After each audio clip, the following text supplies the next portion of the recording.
இயேசு கிறிஸ்துவின் சிலுவை பாடுகளை உணர்த்தும் தவக்கால பரிகார உதுகையில் நடைபெற்றது. விரைவில் கொரோனா நோய் தொற்று இந்த உலகை விட்டு நீங்கும், சட்டமன்ற தேர்தல் அமைதியாக நல்ல முறையில் நடக்கவும் சிறப்பான பிரார்த்தனை நடைபெற்றது.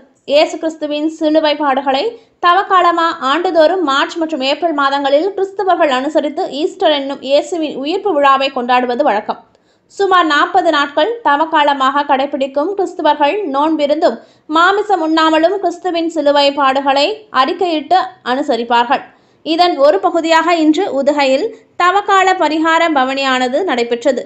இந்த பவனி தூய தெரேசம்மாள் ஆலயத்திலிருந்து துவங்கி பிங்கர் போஸ்ட் சாலை, காந்தல் சாலை என முக்கிய வீதிகள் வழியாக குருசடி திருத்தலம் வரை முகக்கவசம் அணிந்தும் சமூக இடைவெளியை கடைபிடித்தும் சென்றடைந்தது.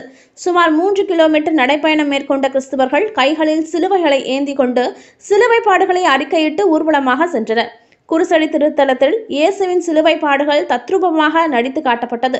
பின்னர் கொரோனா நோய் தொற்று இந்த உலகை விட்டு நீங்கவும், எதிர்வரும் சட்டமன்ற தேர்தல் அமைதியாக நல்ல முறையில் நடக்கவும், உலக மக்களின் வாழ்வாதாரம் மேம்படவும் கத்தோலிக்க ஆயர் அமல்ராஜ் தலைமையில் சிறப்பு பிரார்த்தனை மற்றும் சிறப்பு திருப்பலி நடைபெற்றது. மேலும் தெரேசம்மாள் பங்கு தந்தை லியோன், குருசடி பங்கு தந்தை அமிர்தராஜ் உள்ளிட்ட பங்கு தந்தைகள் கலந்து கொண்டனர். இந்த தவக்கால பரிகார பவனியில் கத்தோலிக்க கிறிஸ்தவர்கள் பலர் பங்கு கொண்டனர். ஒவ்வொரு ஆண்டும் கிறிஸ்தவர்களுடைய தவக்காலத்தின் 5வது வாரத்திலே இந்த உதகை நகரிலே இந்த பரிகார பவனியை எடுப்பது வழக்கம். இன்று இந்த கொரோனா தொற்றின் காரணமாக வழக்கமாக எடுக்க முடியாமல் இருந்தாலும் ஒரு சிறிய அளவிலே அரசாங்கத்தினுடைய உத்தரவோடு இந்த பவனியை நடத்தியிருக்கின்றோம். இந்த பரிகார பவனுடைய இந்த ஆண்டு குறிப்பாக இந்த உலகமே அச்சுறுத்தி கொண்டிருக்கின்ற இந்த கொரோனா தொற்று நோய் இந்த உலகிலிருந்து அகல வேண்டும் என்று ஜெபித்த வண்ணமாக நாங்கள் இந்த ஆலயத்தை அடைந்திருக்கின்றோம்.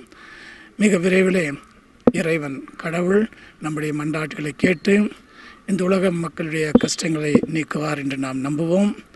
மேலும் நம்முடைய தமிழகத்திலே தேர்தல் வரவிருக்கின்றது.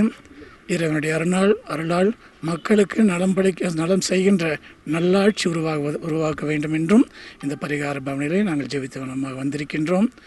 மேலும் பல இடங்களிலே மக்கள் மழையின்றியும் கஷ்டப்பட்டு கொண்டிருக்கின்றார்கள். சில இடங்களிலே வெயிலினால் அதிகமாக கஷ்டப்பட்டு கொண்டிருக்கிறார்கள்.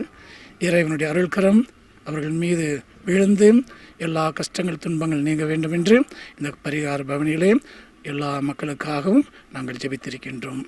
இறைவன் ஒவ்வொருவரையும் கண்டிப்பாக நிறைவாக ஆசீர்வதிப்பார்.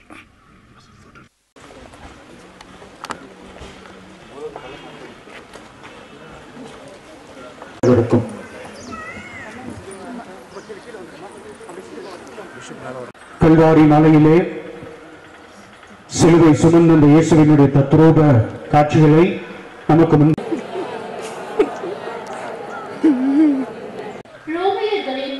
சட்டப்படி அதிகபட்சமாக 71 நாட்கள் நீதிமன்றத்தில் விசாரணை நடத்திய பின்புதான் ஒருவரை குற்றவாளி என தீர்ப்பு வழங்குவர். ஆனால் இயேசுவை ஒரே நாளில் குற்றவாளி என தீர்ப்பிட்டனர். எனவே இந்த முதல் சட்டமானது இயேசுவுக்கு சட்டப்படி 2 அல்லது 3